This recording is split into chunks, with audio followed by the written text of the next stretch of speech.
Meus caros amigos e amigas, estamos começando mais uma vez a nossa conversa pelo Facebook. Muito boa tarde a todos vocês que nos acompanham. Nós queremos hoje conversar um pouco sobre o purgatório, porque nós estamos na Semana das Almas. Não sei se todos têm consciência disso. Do dia 1º de novembro até o dia 8 de novembro, o Papa Paulo VI, na Constituição Apostólica sobre as Indulgências para as Almas do Purgatório, considerou a Semana das Almas, 1 a 8 de novembro, com indulgências especiais para as almas, ok? Por isso, eu quero então fazer hoje uma meditação sobre o purgatório. Eu sei que você acredita no purgatório, reza pelas almas do purgatório, mas é muito bom a gente ter um conhecimento mais profundo do que a Igreja nos ensina sobre esta realidade, que, aliás, muitos não acreditam, ok? Vamos pedir ao Senhor a sua graça e a sua bênção. Em nome do Pai, e do Filho, e do Espírito Santo. Amém. Vinde, Espírito Santo, enchei os corações dos vossos fiéis e acendei neles o fogo do vosso amor. Enviai, Senhor, o teu Santo Espírito, e tudo será criado, e renovareis a face da terra. Oremos, ó Deus, que instruíste os corações dos vossos fiéis com a luz do Espírito Santo. Fazei que nós apreciemos retamente todas as coisas segundo o mesmo Espírito e gozemos sempre da sua consolação. Por Cristo nosso Senhor. Amém. Muito bem, meus irmãos, estamos aí para conversar sobre o purgatório. Ok? Muito boa tarde a vocês que já estão entrando aí na nossa conversa. Padre Paulo Gonçalves, o Cláudio e a Helena, sejam todos bem-vindos. Bem, nós sabemos que o purgatório é dogma de fé, né? O Catecismo da Igreja fala bem claro que o purgatório é um dogma de fé professado pela Igreja, né, desde os seus primórdios, né? Nós não temos dúvida a respeito disso. Eu até publiquei um livro, O Purgatório, o que a Igreja ensina, né, esse livro aqui. Inclusive eu coloquei aqui uma coisa muito interessante, que é o Tratado do Purgatório, que é um opúsculo que foi escrito por uma santa da Igreja, Santa Catarina de Gênova, que morreu em 1510, e que disse que ela passou o purgatório na Terra durante 2 anos. Ela disse que fez a experiência de purgatório aqui na Terra. E ela escreveu, então, esse Tratado do Purgatório, que no final da nossa conversa eu quero colocar aqui para nós um resumo, né, dos seus ensinamentos. E tem também outros ensinamentos muito importantes que eu quero colocar aqui, por exemplo, um deles, né, de São Francisco de Sales, doutor da Igreja, também São João da Cruz, Santa Teresa d'Ávila, Santa Faustina, todos os santos praticamente falaram muito das almas do purgatório. Bem, você pode mandar sua pergunta, né, enquanto nós vamos conversando aqui, e durante a explicação também eu vou explicando, certo?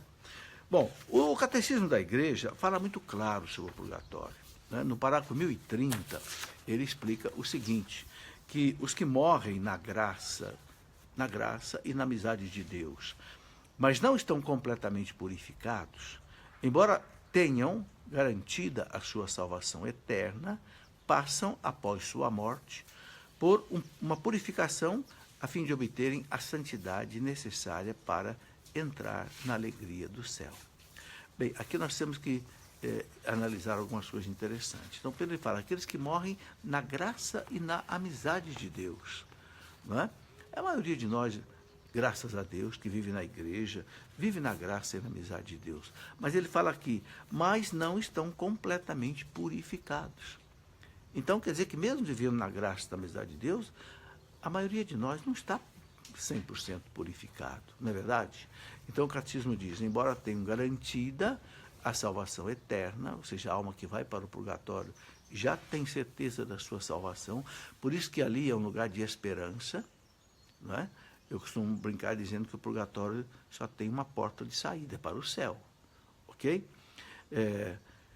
Então, a alma adquire ali o que ele chama aqui de uma purificação a fim de obter a santidade necessária para entrar na alegria do céu. Então, nós temos que compreender o seguinte, Deus é santo, santíssimo, né? Santo, santo, santo, o profeta Isaías viu, né, aqueles querubins batendo as asas diante de Deus e dizendo santo, santo, santo. Paulo VI dizia, Deus é 3 vezes santo, é a Santíssima Trindade, né? Bem, Então, para entrar na comunhão com Deus, que o céu é Deus, o céu é viver em Deus, o céu é participar da vida divina, é preciso estar perfeitamente santo. Então, graças a Deus, que Deus nos dá essa oportunidade, essa chance, né, de nós nos purificarmos mesmo depois da morte. Né? E a igreja, através da Sagrada Escritura, da Sagrada Tradição, né, é tudo aquilo que viveu desde os primeiros séculos, a igreja não tem dúvida disso. Né? O parágrafo 1031 do Catecismo, ele diz assim: a igreja denomina purgatório esta purificação final dos eleitos, que é completamente distinta do castigo dos condenados. Então, veja, não tem nada a ver com o inferno, purgatório. Não, o inferno é um lugar de tristeza, de desânimo, né, de frustração. Purgatório, não. É um lugar de esperança. Há um sofrimento no purgatório? Há. Como os santos explicam, o sofrimento da purificação.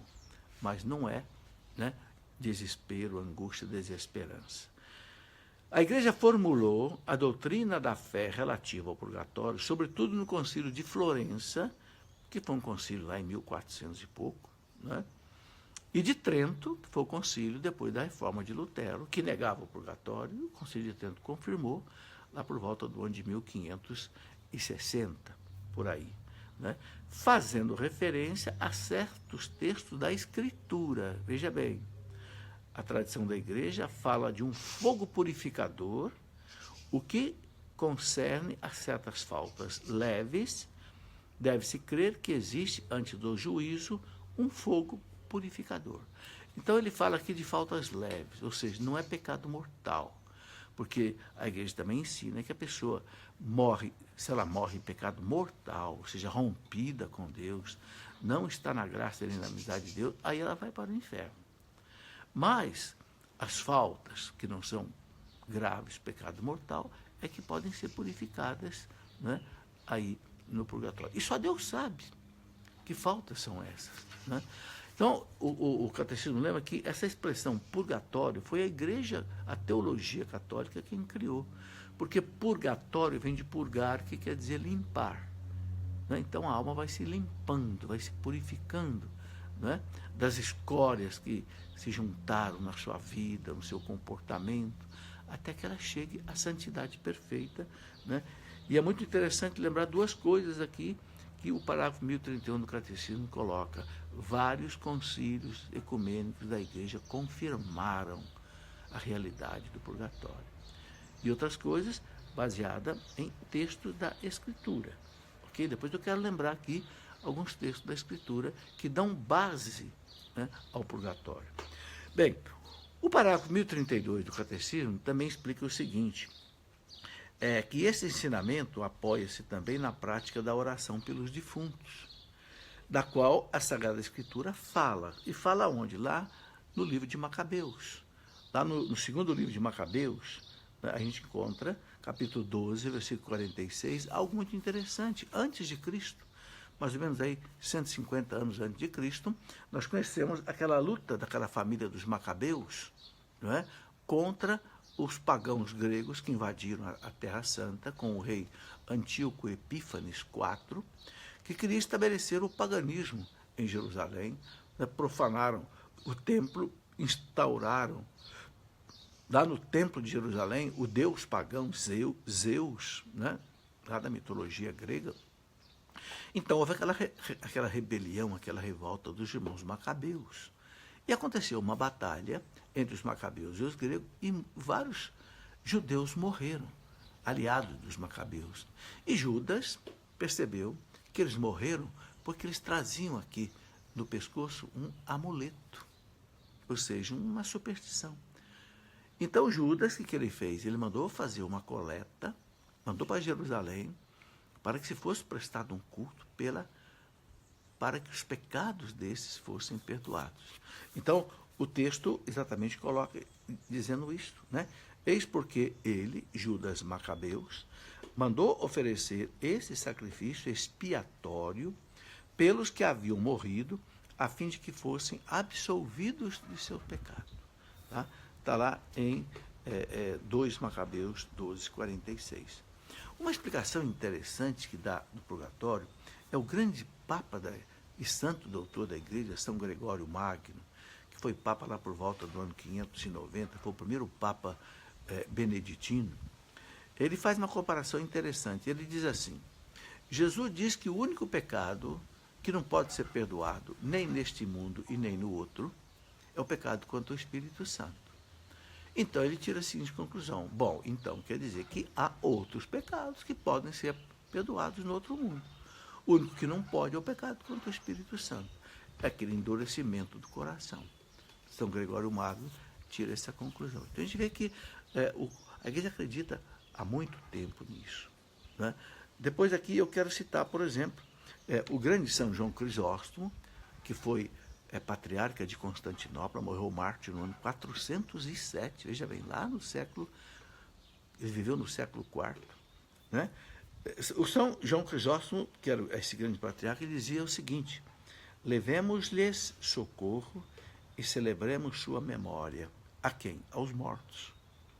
Se os filhos de Jó foram purificados pelo sacrifício de seu pai, por que devemos duvidar de que as nossas oferendas em favor dos mortos lhes levem alguma consolação?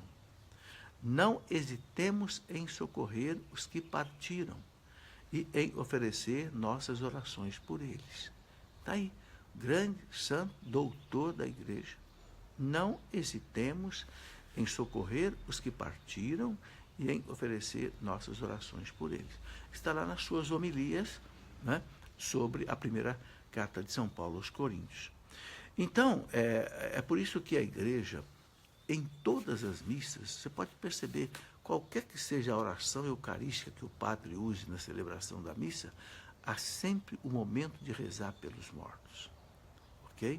Porque a igreja sabe que oferecer a missa, né, o sacrifício de Cristo que se realiza no altar pelas almas do purgatório, leva a elas sufrágio, alívio, refrigério, né, para essas almas do purgatório.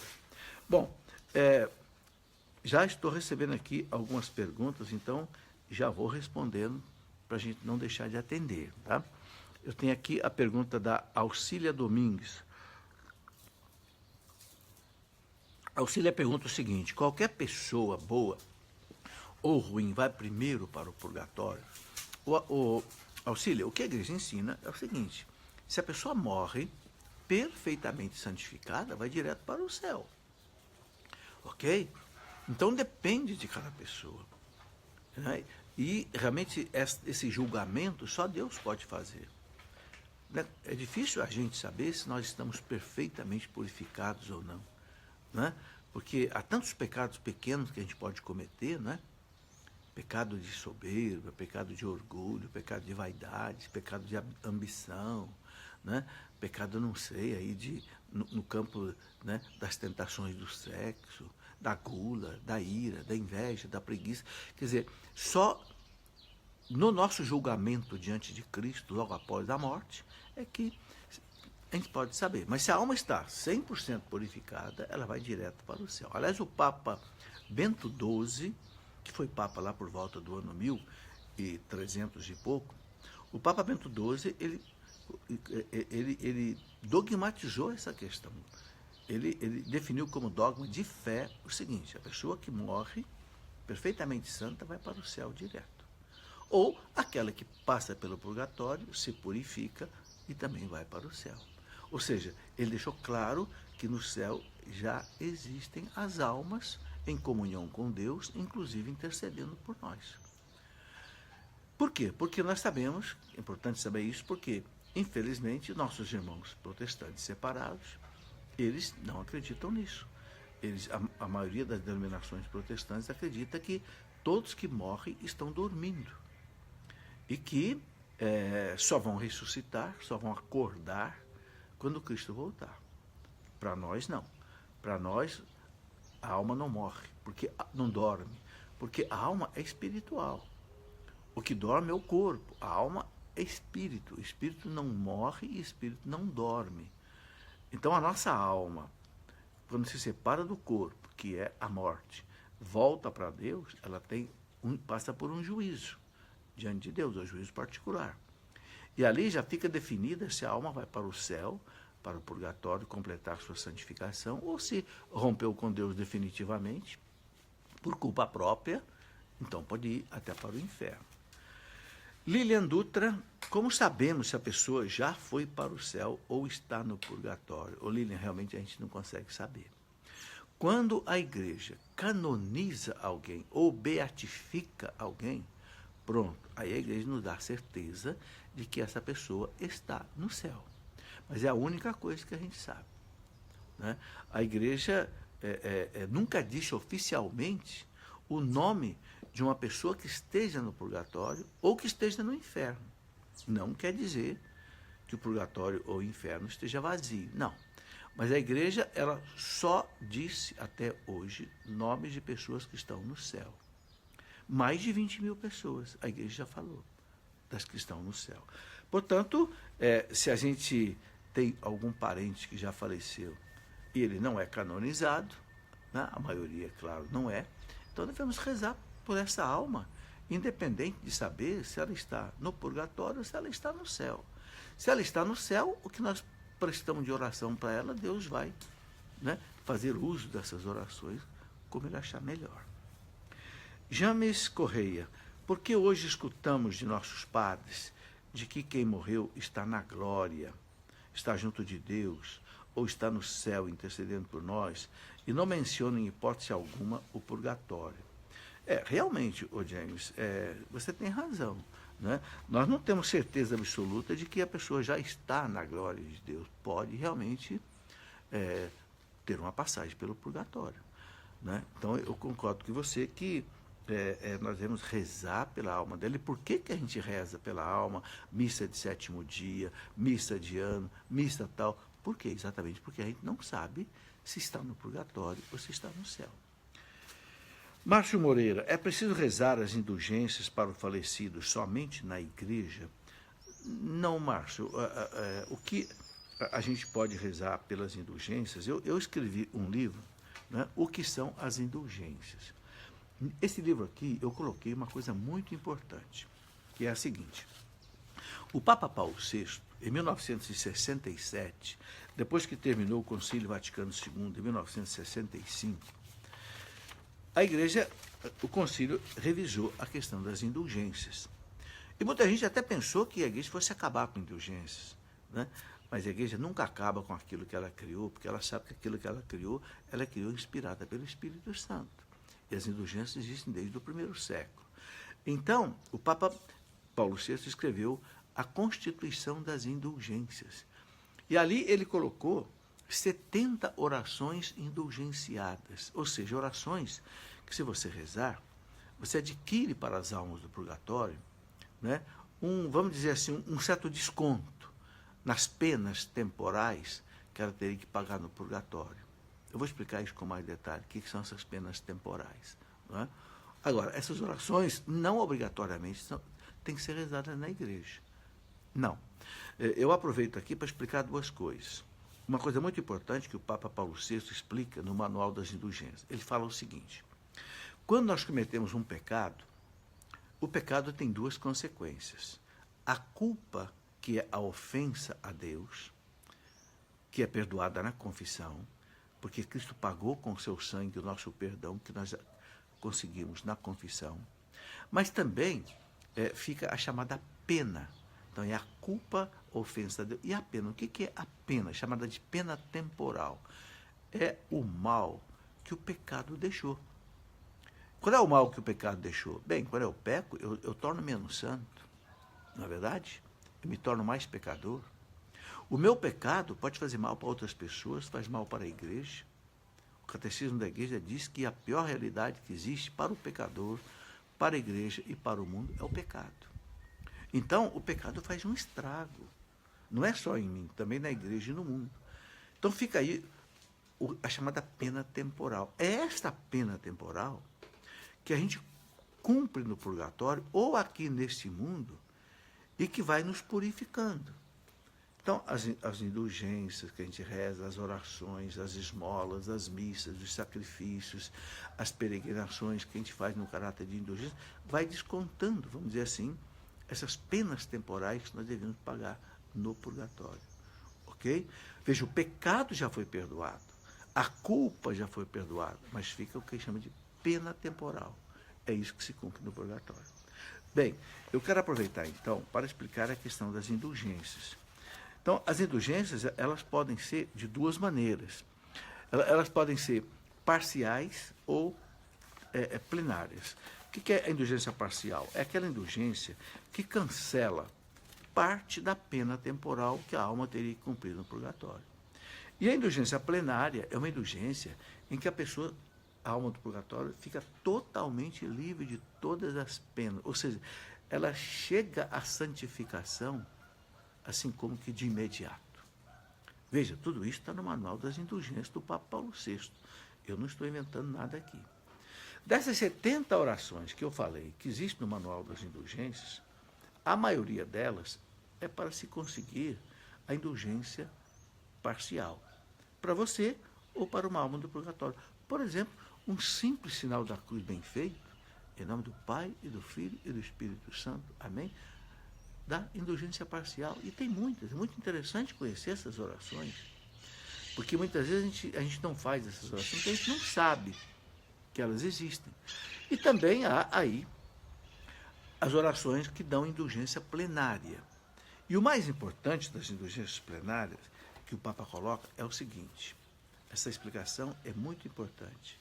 A gente pode, uma vez por dia, lucrar, o termo usado na teologia é esse, lucrar uma indulgência plenária para uma alma do purgatório ou para a nossa alma.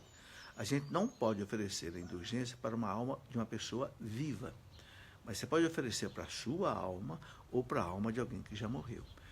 O que é necessário? Você fazer a cada dia. Primeiro, a exigência de fazer uma confissão muito bem feita, renunciando a todos os pecados, ok? Segundo, você participar da comunhão, missa e comunhão. Terceiro, você rezar pelo Papa, pela intenção do Papa, suas necessidades, suas intenções, sua saúde. Rezar pelo menos um Pai Nosso, uma Ave Maria e um Glória. Pode rezar mais coisas. Então, 3 coisas, confissão, comunhão e rezar pelo Papa, ok?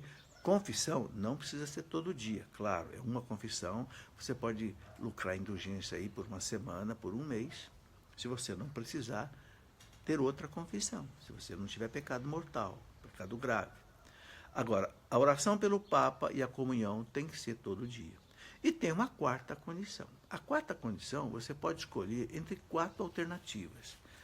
Quais são? Primeiro, você pode fazer meia hora de leitura bíblica meditada. Pegar um texto da Bíblia, lê de novo, medita, reza, tira conclusões, entendeu?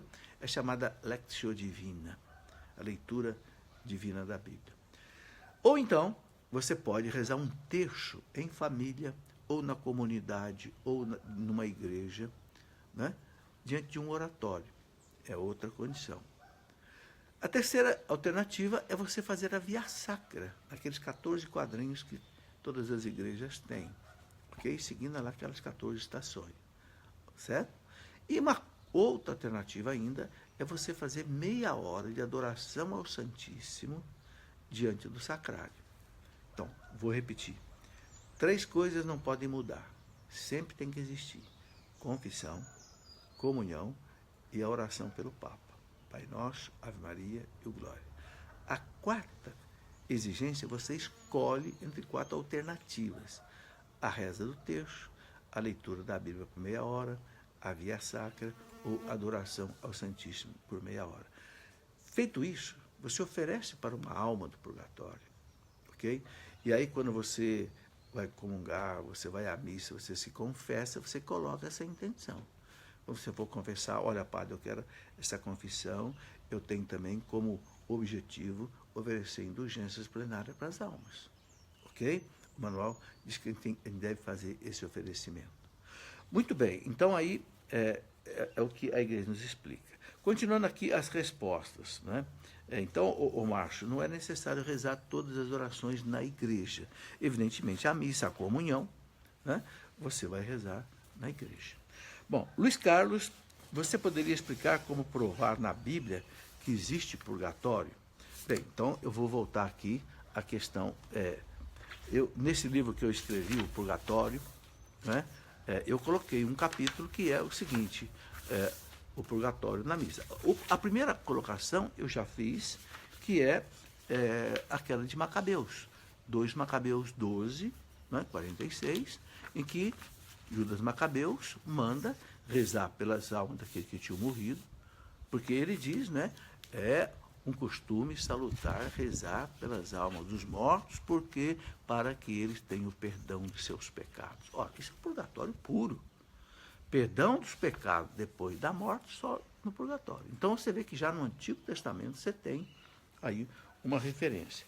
Bom, aqui depois eu posso citar também textos de vários padres da igreja do século III, século IV, século V, que colocaram a questão do purgatório. Depois eu vou falar disso, tá?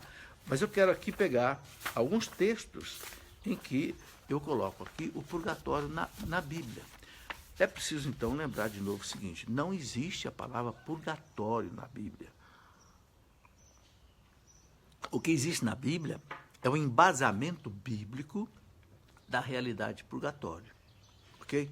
Agora, eu quero deixar bem claro que a igreja já fez toda essa análise. Eu li aqui o que o Catecismo fala, Concílio de Florença, Concílio de Trento, o próprio Concílio Vaticano I e Vaticano II confirmaram isso, baseado em textos das Escrituras. Então, nós católicos não precisamos de mais afirmações. Nós cremos na igreja, o que a igreja diz. Bom, esse capítulo que eu coloquei aqui no livro, o Purgatório na Bíblia, eu já citei aqui a citação do Papa Leão Gregório Magno, né, onde ele cita aquele texto de Mateus 12, 31, onde Jesus diz, né, que o único pecado que não pode ser perdoado neste mundo ou no outro é o pecado contra o Espírito Santo.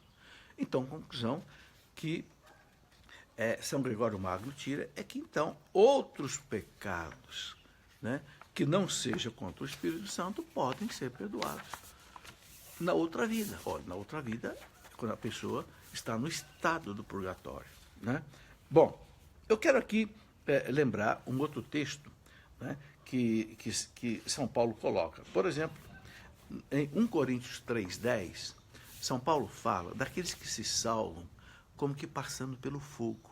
É interessante. É claríssima a visão do purgatório aí, né? Com base nesses ensinamentos, a igreja entendeu.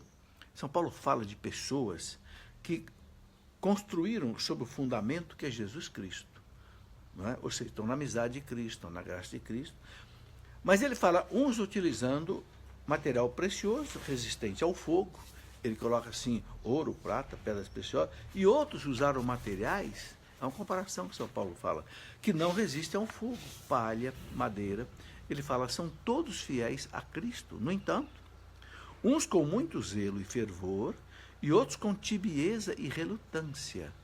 E São Paulo apresenta o juízo de Deus sob a imagem do fogo a provar as obras de cada um, né? Se a obra resistir, São Paulo diz, o seu autor receberá uma recompensa, mas se não resistir, o seu autor sofrerá detrimento, isto é, uma pena que não será condenação, pois o texto diz explicitamente que o trabalhador se salvará, mas, interessante isso, como que através do fogo, isto é, do sofrimento.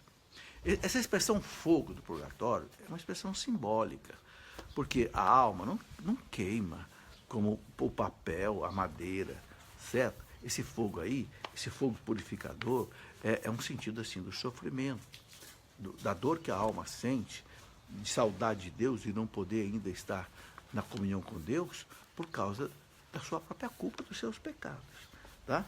Bom, depois tem uma passagem também aqui, na passagem de São Marcos, capítulo 3, versículo 29, também há uma imagem que a igreja viu aí o embasamento do purgatório, né? O texto diz assim,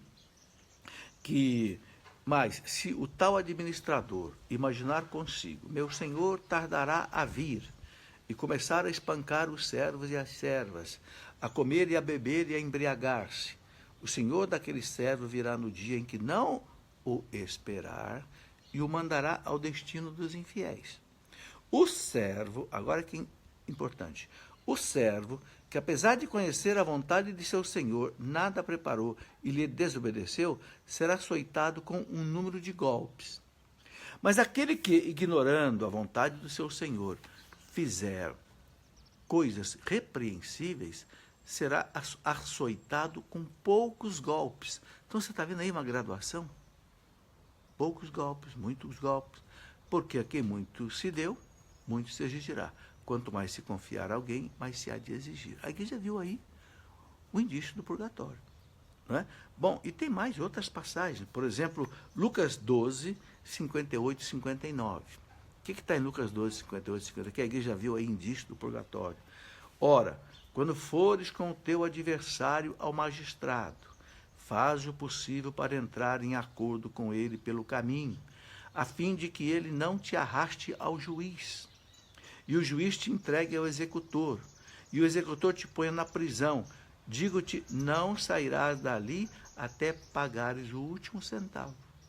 Ele vai sair dali, daquela prisão, mas vai ter que pagar até o último centavo. A igreja viu aí exatamente o purgatório. Por isso que o purgatório é comparado com uma cadeia. Por quê? Porque a igreja ensina que a alma, por ela mesma, não pode fazer mais nada pela sua santificação. Por quê? Porque o tempo de purificação é o tempo que a gente está aqui na Terra, em que a pessoa está inteira, corpo e alma.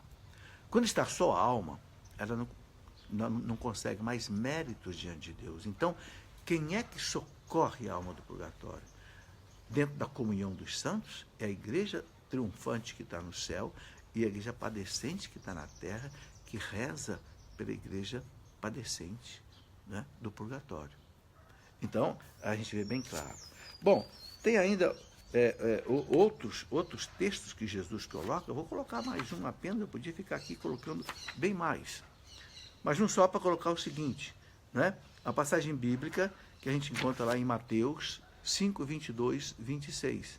Eu, porém, vos digo, todo aquele que se encolerizar contra seu irmão, terá de responder no tribunal. Aquele que chamar seu irmão cretino estará sujeito ao julgamento do sinédrio. Aquele que chamar louco terá de responder na hiena do fogo. Assume logo uma atitude reconciliadora com teu adversário, enquanto estás a caminho, para não acontecer que o adversário te entregue ao juiz, e o juiz ao oficial de justiça, e assim seja lançado na prisão. Em verdade te digo, dali não sairás enquanto não pagar o último centavo. Bom, são muitos textos, tem mais ainda, não vou me alongar mais, porque eu já tenho aqui mais perguntas para responder, ok? Muito bem, vamos aqui em frente. A Rosali pergunta o seguinte: o pai de um amigo faleceu semana passada. Ele era espanhol e pediu para ser cremado e enterrado na Espanha. O restante da família da esposa é enterrado aqui no Brasil. Pode-se dividir as cinzas e ser enterrado metade aqui, metade, né, no outro lugar aí? Pode, não tem problema, ok? É uma questão que a família decide. O que a igreja ensina sobre a questão da incineração é o seguinte: pode haver a incineração ao invés do sepultamento? Pode, desde que, né, a cremação não seja para desafiar a crença na ressurreição. É o que está no catecismo da igreja. Se a pessoa acredita na ressurreição, ela pode ser cremada. Agora, a igreja prefere o sepultamento. Por causa do túmulo, a pessoa ali rezar. Agora, outra coisa que recentemente o Vaticano deixou bem claro num documento: as cinzas da pessoa, depois da cremação, não podem ser jogadas na terra, na planta, na água, no rio, não. Aquela caixinha com as cinzas da pessoa tem que ser sepultada como se fosse o corpo da pessoa, ok? Então, não fazer isso que alguns fazem, jogar aí nas plantas ou na água, não. Sepulta, enterra, entende? Como se fosse o corpo da pessoa. Tiago Almeida, no seu livro O Purgatório, na página 83, gostaria que o senhor lesse esta parte e explicasse, pois não consegui entender. Lá diz que a pena dos condenados não é infinita em quantidade. Poderia explicar isso? Bem, na verdade, o que tem na página 83 né, é uma colocação dessa santa que eu citei, que escreveu, Santa Catarina de Gênova, que escreveu sobre o purgatório. É ela que coloca isso, página 83, né? Ela coloca o seguinte, que Deus mostra sua bondade até com os próprios condenados. E essa santa diz exatamente o seguinte, né? A pena dos condenados não é, contudo, infinita em quantidade, ou seja, é infinita no tempo, mas não é na quantidade, ok? Porque a doce bondade de Deus resplandece com o raio de sua misericórdia ainda até no inferno. Bem, veja bem, é uma colocação dessa santa, né? Santa Catarina de Gênova. Como eu entendo isso daqui? Eu entendo assim, que as penas no inferno também são proporcionais à culpa da pessoa. Assim como no céu, há níveis de glória, quanto mais santa a pessoa foi na terra, mais glória ela vai ter no céu. Há que se entender, né? É o que essa santa dá a entender, que no inferno também, assim como há níveis de santidade no céu, há níveis de iniquidade no inferno. Quem foi mais mal vai sofrer mais. Quem foi menos mal. Então, é isso que dá a entender. Agora, não é uma afirmação minha, não é uma afirmação, vamos dizer assim, oficial do magistério da igreja, é uma reflexão dessa santa. Ok? Quando é uma reflexão, veja bem, de uma santa, aí a igreja coloca dentro daquilo que ela chama de livre uso da fé. Você não é obrigado a aceitar isso, porque não é uma revelação como está na Bíblia ou como está na tradição da igreja. Ok? É uma revelação particular. Muito bem. Carla Nunes, na indulgência plenária, se for fazer os 8 dias, preciso ir os 8 dias no cemitério? Precisa, se você for usar aquela quarta alternativa, porque essa ida ao cemitério substitui uma daquelas 4 alternativas que eu falei. Quais as 4? Vou relembrar. Meia hora de leitura bíblica, meia hora de adoração ao Santíssimo, a reza do terço ou a via sacra. Essa ida ao cemitério substitui, quer dizer, é um período especial, que tem uma indulgência especial para as almas, ok? Mas aí precisa ir os 8 dias. E cada dia você vai oferecer a indulgência por uma alma. Entendeu? São 8 almas, então, que você escolhe. Tá? Tá aí. Então, respondido aí. Maninho Martinelli. Os evangélicos não têm o livro de Macabeus. E, portanto, não acreditam no purgatório. Não pedem pelas almas do purgatório e não pedem pela intercessão dos santos. É verdade. Não se confessam e não comungam, como eles podem ser salvos. Bom, o Martinelli, a questão da salvação, só Deus pode julgar. Né? Deus é justo, ok? A igreja ensina, o catecismo da igreja ensina o seguinte, que até uma pessoa que não conheceu a igreja, não foi batizado, não conheceu o evangelho, pode se salvar. Por exemplo, um índio, né, que nunca foi alcançado pelas missões, então não sabe nada da nossa fé, pode se salvar? O catecismo diz que pode, desde que ele tenha vivido de acordo com a sua consciência, porque a consciência é a voz de Deus. Então, essas pessoas que não estão na Igreja Católica, que não vivem a nossa fé, só Deus pode julgar. O que o catecismo diz é o seguinte, para aquele que foi evangelizado, está na igreja, sabe de tudo isso, e ele rejeita a igreja, não quer ficar na igreja, não quer permanecer, esse pode estar jogando fora a sua salvação. Mas aquele que está fora da igreja, sem culpa, essa expressão é usada muito claro, né, no catecismo, sem culpa, não conheceu a verdade, ele pode se salvar. Agora, isso é muito importante dizer, só Deus, meus irmãos, pode julgar se uma pessoa vai para o céu, para o inferno, para o purgatório. Ninguém mais. Por isso que Jesus fala, não julgueis para que não sejais julgados. Deixa Deus julgar. São Paulo fala, deixe Deus julgar. Não somos nós que vamos dizer. Por isso que eu disse aqui, que a igreja nunca disse o nome de uma pessoa que está no inferno. A igreja não diz que o inferno está vazio, mas ela não diz o nome de ninguém. Por quê? Porque a igreja sabe que é muito difícil, né, julgar isso. Eu acho assim, inclusive, um ato de humildade da igreja, né, de colocar isso. A lição de Paulo: nós católicos acreditamos que não há volta dos espíritos vagando sobre a terra. Sim. Mas há relato de que São Pio de Pietrelcina recebia visita das almas do purgatório. Seria isso pelo estado de santidade ou pelos momentos de que ele sofria êxtases? O Alisson, o que a igreja explica sobre essas aparições de almas do purgatório? A igreja explica que pode acontecer. É coisa rara, não é coisa comum, mas pode acontecer. Com que finalidade? Com duas finalidades. Primeiro, para provar para nós que a vida eterna existe e que as almas estão vivas. Ok? Não tem ninguém dormindo.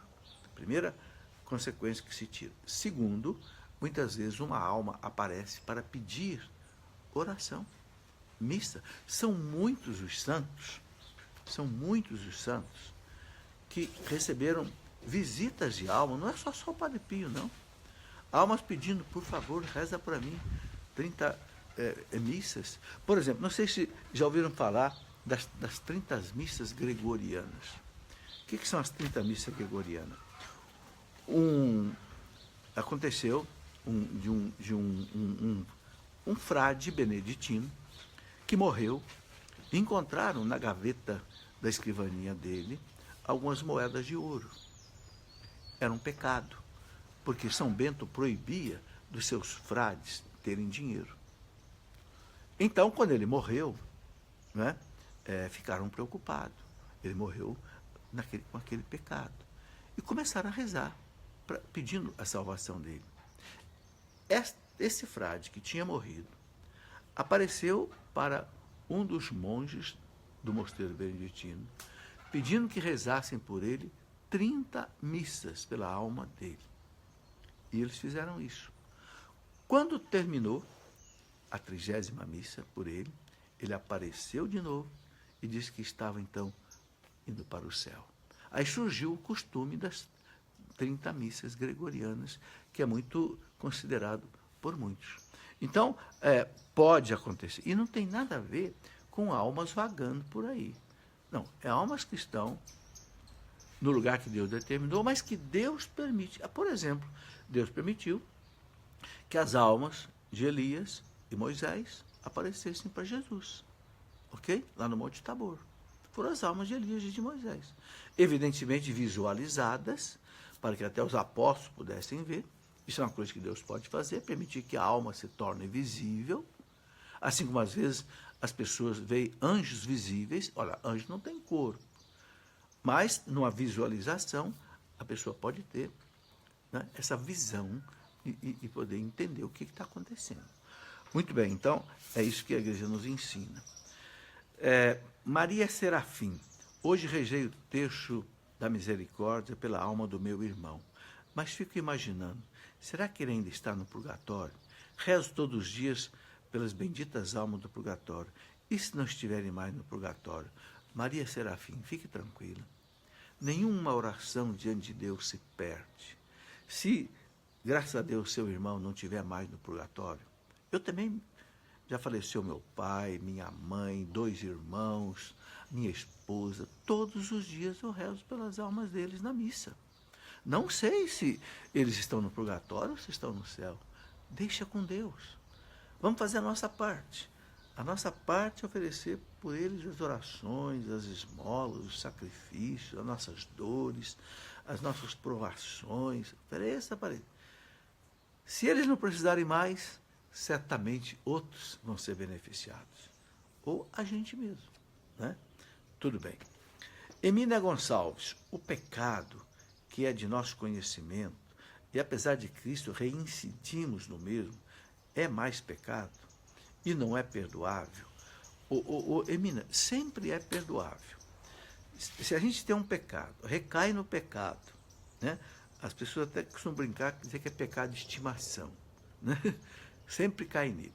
Mas se você está lutando contra ele, embora você caia, você está lutando, você se arrepende, você confessa, você é perdoado. Eu falo muito para os jovens. Os jovens falam, trabalhei muito tempo com os jovens, né? Os rapazes sempre me disseram, professor, eu luto contra a masturbação, confesso, caio de novo. Eu digo, confesso de novo. Olha, Jesus não disse lá para São Pedro, se o teu irmão pecar 7 vezes contra você, perdoe ele. Não é 7 vezes, não é 70 vezes 7. Então é o seguinte, o que a gente não pode é brincar com Deus. Ou seja, abusar da misericórdia de Deus. Eu vou pecar de novo porque Deus é misericordioso, depois eu vou me confessar e tenho um perdão. Aí a gente está brincando com a misericórdia de Deus. Mas se eu luto por causa da fraqueza, eu peco, me arrependo, confesso, perdoe. E nós não podemos cansar. Olha, a gente não toma banho todo dia? Todo dia a gente se suja. E por que não toma banho todo dia? Também na vida espiritual, nós temos as nossas poeiras que acumulam na nossa alma, né, a cada dia. Muito bem. Rosali, como é que as almas do purgatório podem interceder por nós se elas não podem interceder nem por elas mesmas? Aí que está, Rosali. Elas não podem interceder por elas, mas podem interceder por nós. E olha, eu quero ler para você no catecismo da igreja onde está isso. Porque, sabe, essas afirmações assim mais difíceis eu faço, né, exatamente porque eu encontrei no ensinamento da igreja. Então, o parágrafo 958 do catecismo, guarde esse número, 958 do catecismo, é que fala isso. Quando ele fala da comunhão dos santos, ele fala da comunhão que existe entre as almas que estão no céu, no purgatório, aqui na terra, né? Então, ele fala o seguinte, e aliás, o Papa João Paulo II também confirma isso. Eu tenho pelo menos 2 citações do Papa João Paulo II, citadas nesse meu livro do Purgatório, em que o Papa João Paulo II confirma que as almas do purgatório rezam por nós. Bom, mas aqui, uma palavra bem explícita no Catecismo, parágrafo 958. O título é esse, A Comunhão com os Falecidos. E diz assim, reconhecendo cabalmente essa comunhão de todo o corpo místico de Jesus Cristo, a Igreja da Terra, desde os primeiros tempos, venerou com grande piedade a memória dos defuntos. E já que é um pensamento santo e salutar rezar pelos defuntos, para que sejam perdoados seus pecados. Ele está citando aqui 2 Macabeus 12:46. Agora veja o que ele diz aqui, né? Nossa oração por eles quem? As almas que estão no purgatório. Pode não somente ajudá-los, mas também tornar eficaz sua intercessão por nós. Então, o Catecismo está dizendo aqui claramente, parágrafo 958, né? Nossa oração pelas almas do purgatório pode não somente ajudá-las, mas também tornar eficaz sua intercessão por nós. Então, seguinte, é isso mesmo, elas não conseguem mérito por elas, mas conseguem por nós. Por quê? Porque nós estamos vivos e nós ainda estamos lutando. Eles já atravessaram a fronteira da morte, nós ainda não. Compreendeu? Bem, aqui eu tenho ainda a pergunta da Leda Lopes. Quando não se faz presença de um padre ou ministro das exéquias no velório, estas almas estarão em paz?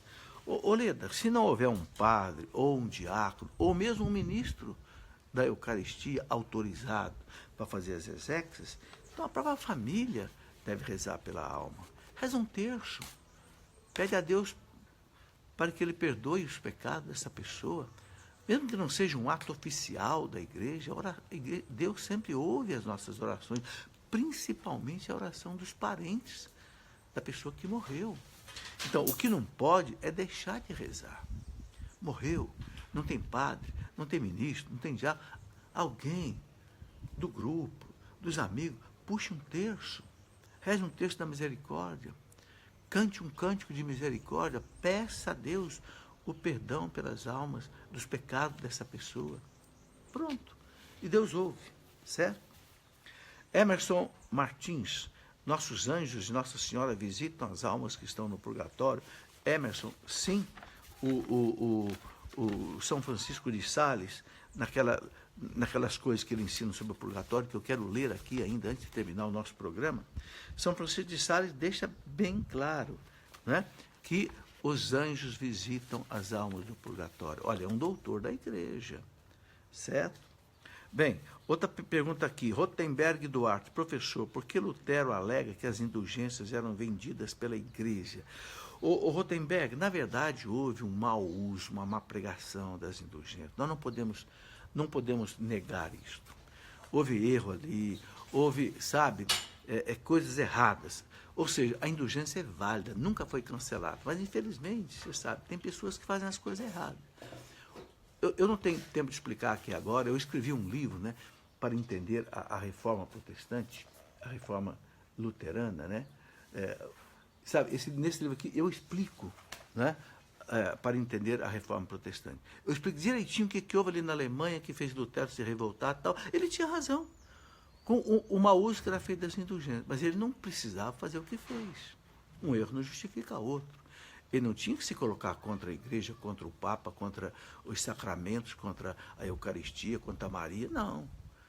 Ele podia ter questionado a questão das indulgências, tal, como os santos questionaram tantas coisas erradas na igreja, mas sem bater na igreja, sem destruir a fé, entendeu? O erro do Lutero foi ter usado um método totalmente errado para isso. Muito bem. Sirlene Assis, o senhor diz que o único pecado que não pode ser perdoado aqui ou no purgatório é contra o Espírito Santo. Veja bem, não sou eu que disse, é Jesus quem disse. Entendeu? A pessoa que comete o mesmo pecado não é perdoada, não. Ô, Sirlene, entende o que é o pecado contra o Espírito Santo? Não é um pecado assim como os outros, matar, roubar, prostituir, não. O pecado contra o Espírito Santo é o seguinte, a pessoa não quer se arrepender. Não importa qual é o pecado, qualquer que seja o pecado. Deus oferece a graça, Deus oferece o perdão, mas a pessoa endureceu o coração. Então, o pecado contra o Espírito Santo não é um pecado assim, um ato que eu cometi. Não. É uma indisposição para o arrependimento. Ok? É isso que o Catecismo da Igreja fala. Emerson Martins, quando a gente oferece nossas intenções na missa por uma alma do purgatório, a alma tem um alívio, sabe quem ofereceu a intenção? O Emerson certamente sabe, através de Deus. Que ela recebe o alívio, não tenha dúvida. Ok? Agora, se sabe quem ofereceu, certamente através de Deus ela pode saber. Muito bem. Dag pergunta o seguinte, professor, o que é apostasia? Apostasia é a pessoa negar a sua fé. Alguém foi batizado, católico, fez primeira comunhão e tal, depois ele nega a fé católica, não quero mais saber da fé católica, então aí realmente é uma apostasia. Tá? Bom, eu quero aqui ainda rapidamente ler para você, nesse minutinho que eu tenho aqui para completar 1 hora de programa, aquilo que eu prometi que o grande né, doutor da igreja falou sobre as almas do purgatório. Né? Então, São Francisco de Sales, ele colocou 11 itens que eu tirei de um livro maravilhoso chamado Breviário da Confiança. Esse livro é espetacular para uma pessoa que perdeu um parente, está sofrendo com a morte de alguém, do Monsenhor Ascânio Brandão. É um livro que eu já dei para mais, acho que umas 100 pessoas. Dali eu tirei isso daqui de São Francisco de Sales. Ele fala assim, primeiro, as almas no purgatório vivem uma contínua união com Deus. Olha que interessante. União com Deus. Segundo, estão perfeitamente conformadas com a vontade de Deus. Não fazem nada contra a vontade de Deus. Terceiro, purificam-se voluntariamente, amorosamente, porque assim Deus o quer. A alma quer se purificar, porque Deus quer. Ok? 4. Querem permanecer na forma que agradar a Deus e por todo o tempo que for da vontade de Deus. Ou seja, a alma está ali, ela é dócil a Deus.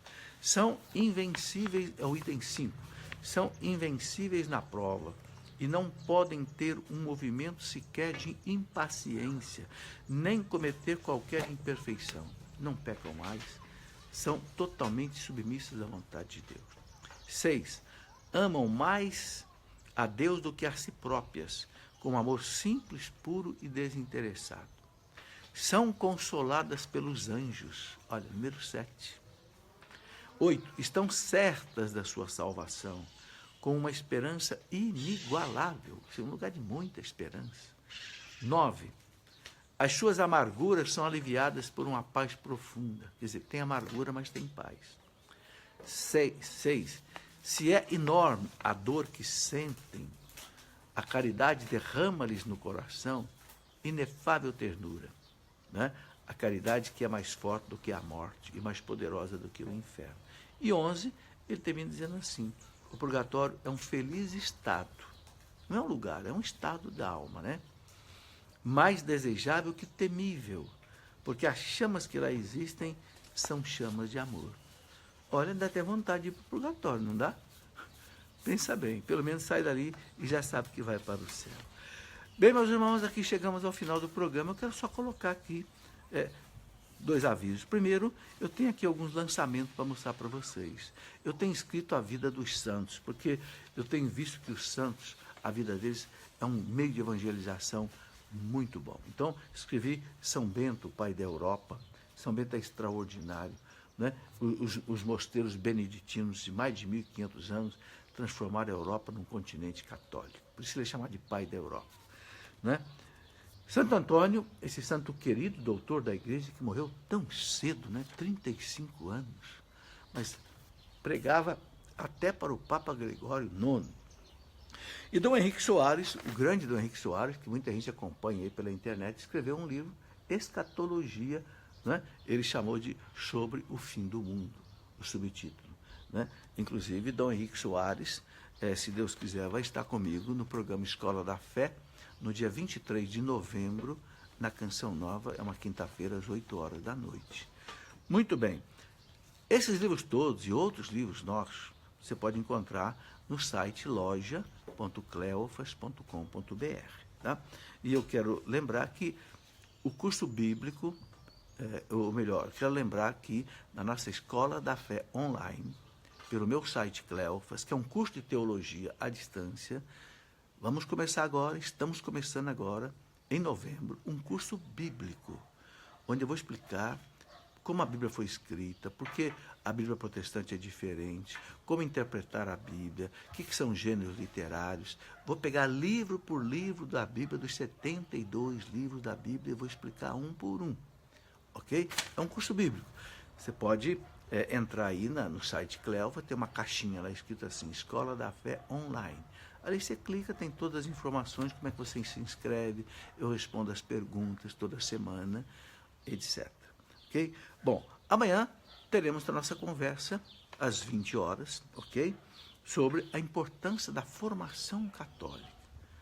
Importante você ter uma formação católica hoje, para você não ser enganado, e também para você formar outras pessoas, especialmente você que aí está em grupo de oração, está em catequese, está nas pastorais da igreja, ok?